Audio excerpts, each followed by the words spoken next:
There is nothing wrong with your internet. Do not attempt to adjust your settings. We are controlling the podcast. We control the squealing and the screams. We can make your heart flutter, your eyes blur from tears, or sharpen your mind to crystal clarity. For the next hour, sit back. We are in control of what you hear. We repeat, there is nothing wrong with your settings. You are about to experience the awe and mystery known as the female mind. You are now entering the Fangirl Zone.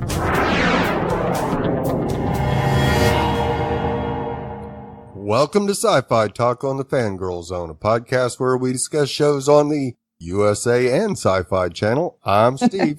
And I'm Sean, Fangirl S, and tonight we'll be discussing episode 2 of the event series, The Purge.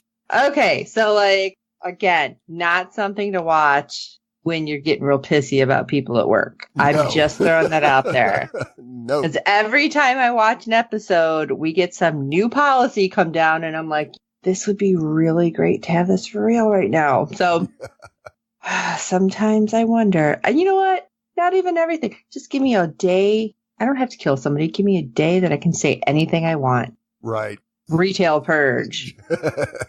There we go. Anyway, we got ratings news, and it's so weird. So go ahead and talk about it. All right. Episode 2 for USA brought in a 0.46 in adults 18 to 49 with 1.270 million viewers, which was down slightly from the premiere, but its rating went up because it was the third overall cable show for the day. Like I said, weird. Yeah. And the airing on SyFy didn't make the top 150 for the day. So it's got to be with the dates that they're showing. Right. But plus, it is then on SyFy as a rerun, essentially. Yes, because it shows first on USA. But it's really good. And this one was I really liked the way they did this one. Right. So let's go into episode 2, shall we? All right. Take what's yours. Several seemingly unrelated, conflicted characters prepare for a 12-hour period when all crime, including murder, is legal, based on the film franchise. So I see that whoever writes all the synopsis for SyFy is writing this one. Yeah. Got it. Yeah. And I looked ahead, and I don't think they actually have one that says anything about the episode until episode 4. Oh. And then it actually says something about the episode instead of giving you the generic, this is what the Purge is. Oh, okay. Well, I mean, it is slowly getting there. So, right. So first, let's talk about Miguel and essentially Penelope. She wasn't in a whole lot of it, but Miguel was really front and center this episode. Yes, he was. And we see him on the move as the Purge is officially underway. And, of course, he's got his night vision goggles on, so that's quite a sight seeing him drive around with those on. Yes, because he was obviously some kind of armed forces. I don't know if they said exactly which one, did they? No, we didn't. Don't know yet. And he sees, I guess it's a makeshift ambulance, and stops to help a couple people that are administering first aid to the wounded. Now, at first, I wasn't sure if that's what they were doing. Right. You didn't know. Now, I've seen all the movies. I don't know if you have. No, I have not. And first one pissed me off, but that's why I needed this to give me some background. But anyway, in the movies, in the second one, I believe it is, possibly the third one, there's so many, there was an ambulance, and yeah, they are off limits. And I don't know if they were officially sanctioned, like they said here. It's pretty much an unofficial law, right, that you don't touch any medical help. But the way they were looking, I was like, I don't know if they're helping that guy or if they're hurting him. Yeah. So I was worried that it was okay, maybe later on they had to say officially, if there's any out there, you don't mess with them. But it was nice to see that even though there was a huge bunch of wackadoos that went past, right, they looked at them and kept going because that was the thing. Right. And neither one of these people have any medical training at all except for one class. Right. on how to help people on Purge night. You just go, Basically, alrighty. they wanted to find a way to be good, I guess, on Right. Purge night. So, Yeah, this I is mean, their anti-Purge statement. hey, whatever helps. And obviously, some of these people being out there during Purge night probably weren't thinking that I could actually die. So, Yeah. you were thinking they were going to be the ones on top of the world. Yeah. And of course, while there, the medical team informed Miguel that a man named Pete the cop might know how to locate Penelope's blue bus. And I love this because they give him the password, Yeah. which is Excelsior. Yeah. And I'm like, wait a second. Are we going to somehow see Stan Lee in this? Yeah. This is not a Marvel thing. Yeah.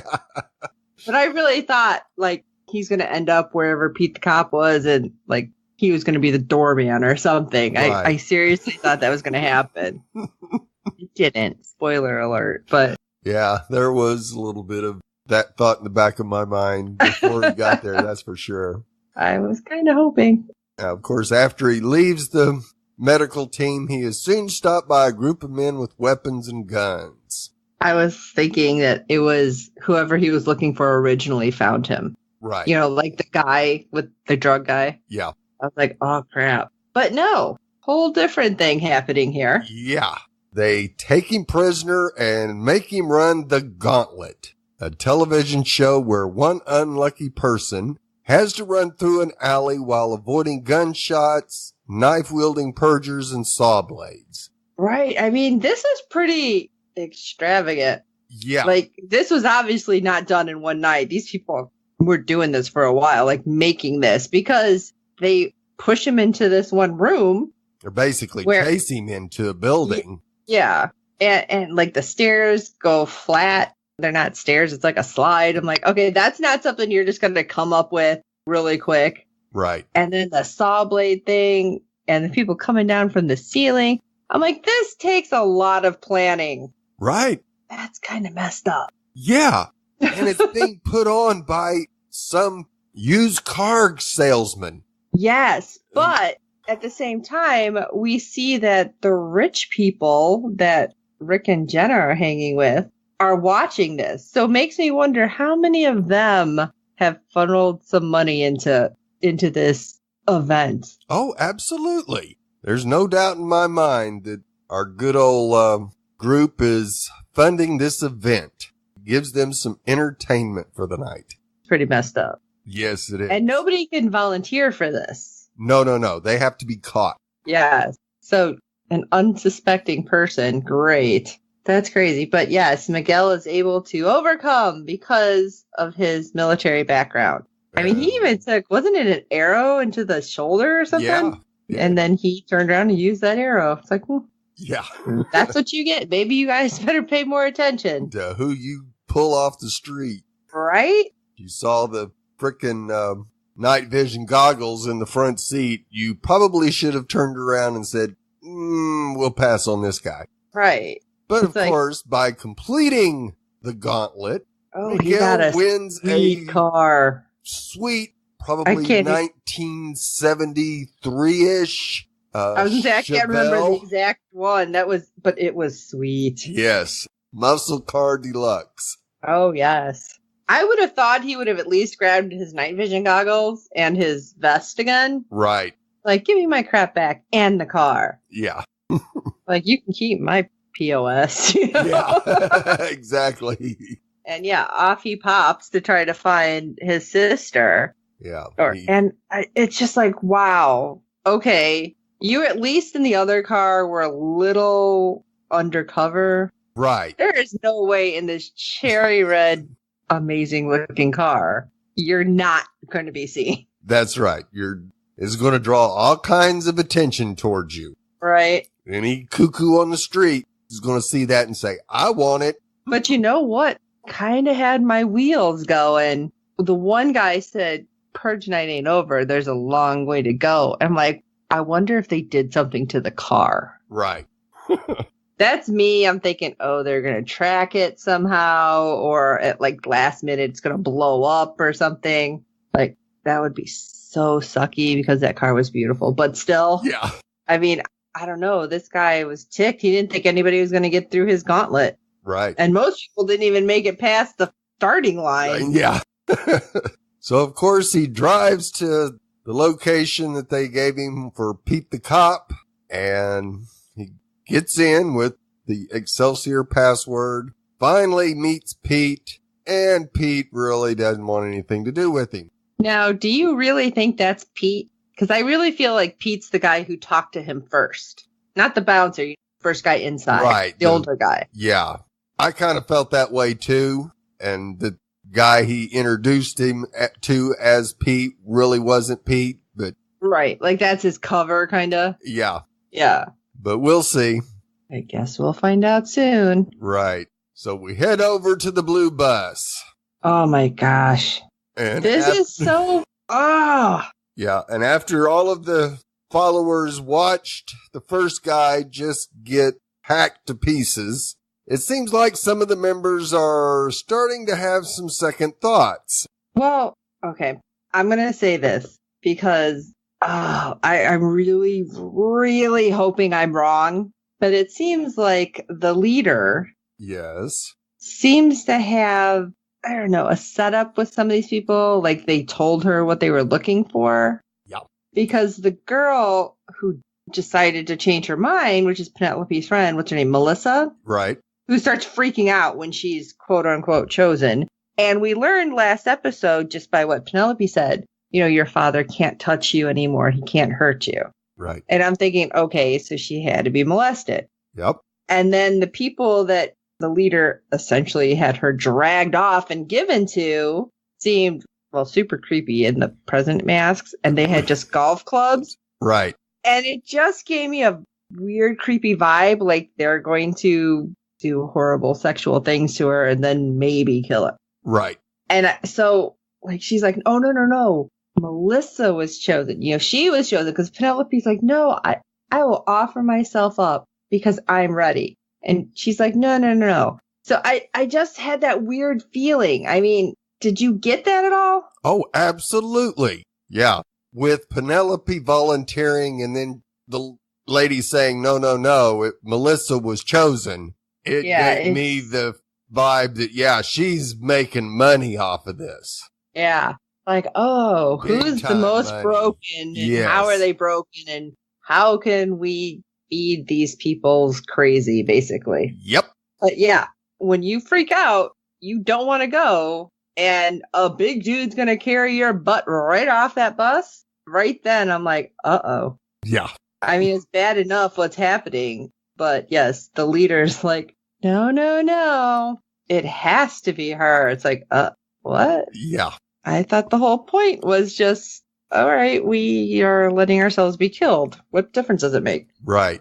Apparently and if that it comes does. out, oh, God. I'm going to no, be it will. so ticked. And I have a feeling that the rest of the bus will decide to purge as well. Yeah. Yeah. On the leader. Tavis better be careful. Well, her and her bus driver better be careful if they figure this out before too many more people are purged. Uh-huh. Oh, man. Yeah. Now, of course, we don't see Melissa get anything happen to her, but we see. It was just a vibe. Right. And you see them all looking out the bus and you kind of hear what sounds like is golf clubs hitting the body. But yeah. Like, really? Golf clubs? I mean, hell, you can break your golf club hitting a ball just the wrong way because you hit the ground. So, I don't know. I'll have to discuss that with the golf expert in the household here. Yeah. Yeah, that's not something that you would normally use to do Kill. Yeah, major damage to someone with. That's for sure. Yeah. All right, shall we take a look at Jane? Because Jane gets a backstory in this episode. Yes. And can I tell you really quick, after we have the money exchange with the person, I don't know, shall we call her an assassin? I'm assuming that's what's going to happen, but. Yeah, Braca.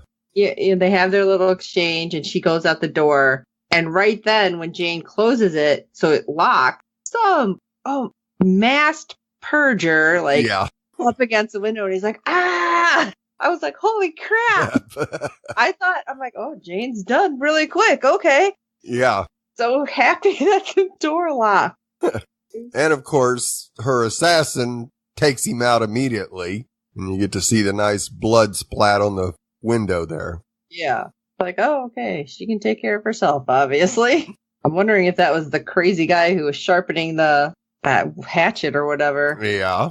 Never know. Never know. Like, that's right. So we see, the flashback is she's in for her final interview with, of course, the owner, David. Yes. And he's very excited to hire Jane and suggests that she could one day become a partner of the firm. But we do see his true colors starting to show as she goes to sit down. He's eyeballing her body.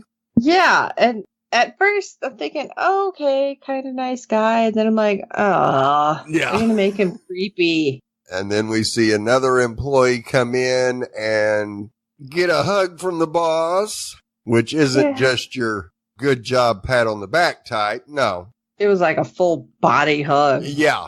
It's press your body against mine. Yeah. It's like, oh. Yeah. And then the way he's talking, he's not exactly, I guess, like making a pass at her. But I couldn't explain it, but like I was uncomfortable. Right. Because I'm like, this is not right. Right. Yeah.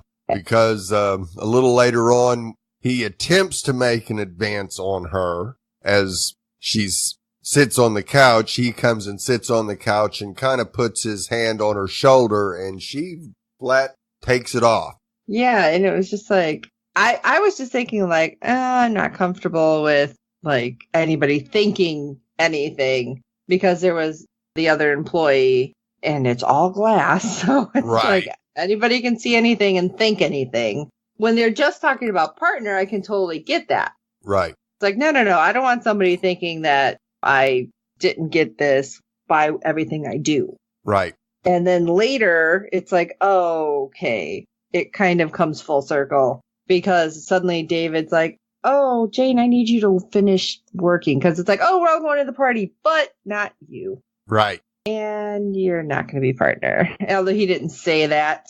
Right. But it's like, oh, okay, you are a creep. Yeah, absolutely creep. Now, of course, as she makes her way back up to the 38th floor, good old Allison decides to snoop around in Jane's office. Again, everything is glass. Why would you try to even snoop? How stupid are you? Right. It's like anybody, including the guy you're trying to make sure you get promoted ahead of, could walk by and see you snooping around. Right. And not only do you not get the promotion, you get fired. Right. And she looks at the laptop.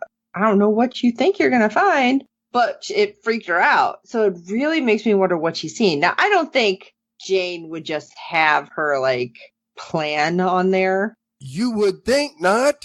But and you would think in any corporate world environment, there's no way anybody is going to be able to get into your laptop and see anything.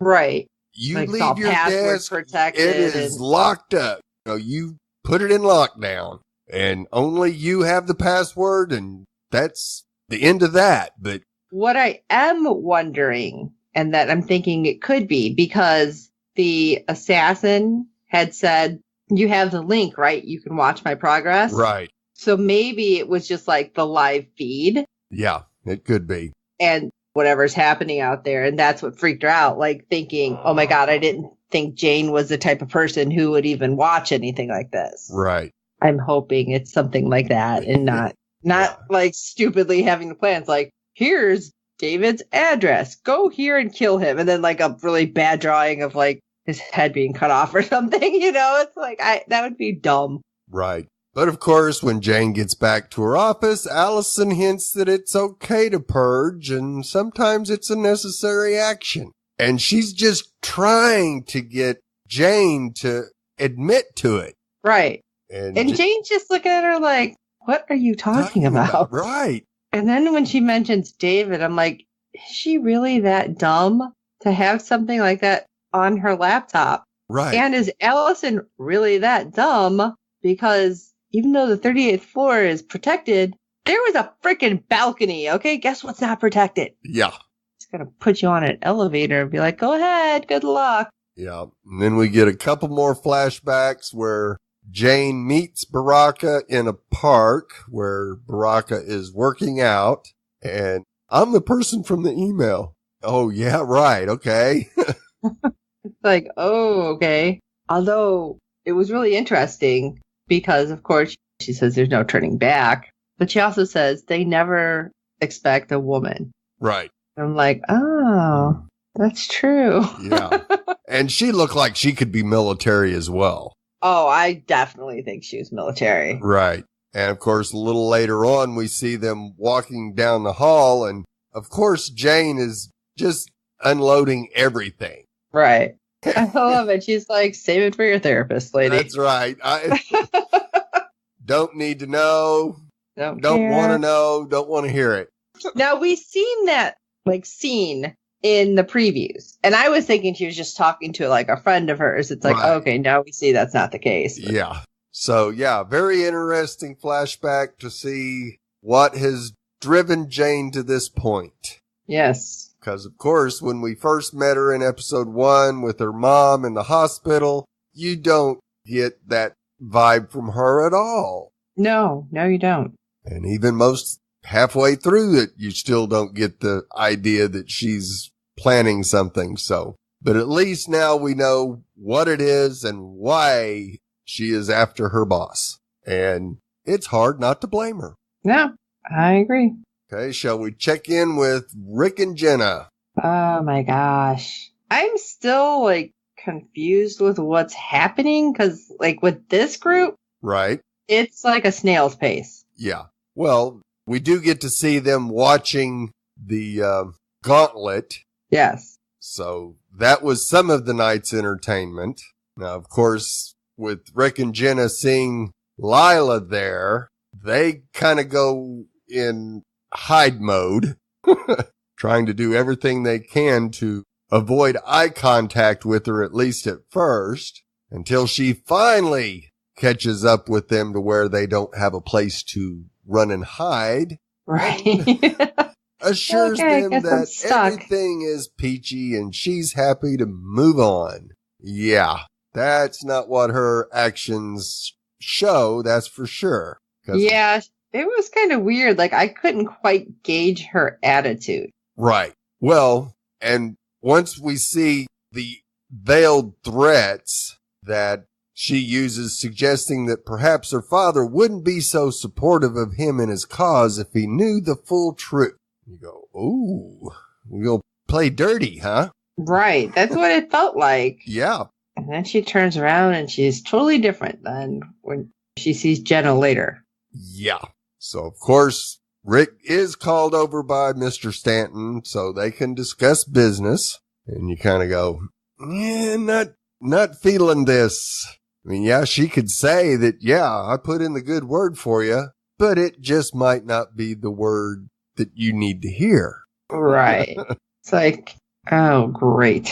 Right. We could have Lila purging Rick so she can have Jenna, because that's what we get basically, because as Jenna's trying to avoid her and not trying to avoid her, because you see her looking at Lila as she's talking to other people. And then when she moves to another group, Jenna kind of tries to turn away so Lila doesn't recognize her, but she still then turns right around and looks at her as she's talking with another group. And the first time they speak, it's just kind of meaningless niceties. Yeah. And then when she does take her drink though. Yeah. It's like, oh, okay. She takes her drink and she's like going to down it. Like, oh, what do you got? And then she's like, what is this? Seltzer water? Yeah. So I'm, of course, thinking Jenna's pregnant. Yeah. I don't know if you're thinking that. And I still want to know what happened with this little group. Right. I don't know. She seemed like, wait a second. This isn't you. We partied. Right. And then later by the pool, Yeah. it's like, oh, okay. So apparently she was really into Jenna is what I felt. Right. And Rick was there because of Jenna, so she went along with it. But I think she definitely is more interested in Jenna than in Rick. That's for sure. Yeah, so maybe she won't be that big of a jerk about screwing with her daddy's money that they're trying to get. I don't know. Yeah. This, no matter how this turns out, it could go horribly, horribly wrong for both of them. Yeah. If Lila could have them both purged very easily if it doesn't go her way. And of course, I don't know, but they just keep hinting that Lila is, really unstable, that something happened. And that's not a good sign. No. And of course, the party is supposed to be a safe haven, but doesn't mean it's completely isolated from violence unfolding outside. Right. I don't believe it though. Just because you signed a waiver, you're in her home. That's right. So I don't believe it. Just 1 minute. Yeah. So not looking like things could go their way at this point in time for Rick and Jenna. Their little plan could really blow up in their face. And all of a sudden, we get a new person to talk about. A new random player in the game, which this was really weird. Yeah. Because we see him in the opening scenes listening to a pro-Purge motivational speaker explaining that America is the land of freedom and the Purge is its ultimate night of freedom. Right. As the guy's like making his lunch for work or something. Right. You think, but he's packing up all his weapons and the man has some weapons. Yeah. At first I'm like, oh, okay, he's just listening to this, going to work. And then it's like, oh, going to work is a whole different thing now. That's what I thought. Of course, he's wearing a mask, so. Right.